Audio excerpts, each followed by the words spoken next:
US President Donald Trump has confirmed he'll begin negotiations with Russia on ending the war in Ukraine. But Ukraine's President Volodymyr Zelensky is warning the US against making a deal without the involvement of Kyiv and other European allies. Today, the main thing is that everything does not go according to Putin's plan. He wants to do everything so that he has bilateral talks with the United States of America. We cannot accept it. As an independent country, any agreement made without us. I articulate this very clearly to our partners. Any bilateral negotiations without Ukraine, not on other topics, but any bilateral talks about Ukraine without us, we will not accept. Well, broadening that story now, Deborah Haynes has more.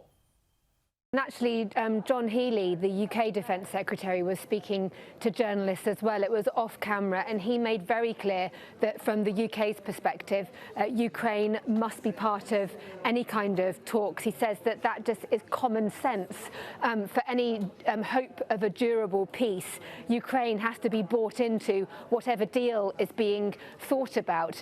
After Mark Rutte, the NATO Secretary General, gave his press conference at the end of this Defence Ministers meeting here in Brussels, we then had Pete Hegseth, the new American Defence Secretary, come out and speak to the media as well. He sent shockwaves around this alliance yesterday when he came out and gave those opening remarks about how the US envisages the evolution of the war in Ukraine, saying it's unrealistic for Ukraine to think it could go back to all of the territory that it had before Russia first invaded back in 2014, saying that there would be no US troops on the ground in Ukraine as part of any security force that would be helping to defend the borders of Ukraine. And when Pete Hegseth came out today, he really sort of defended his position. He said that Donald Trump is a great deal maker and is the right man to be able to resolve the conflict.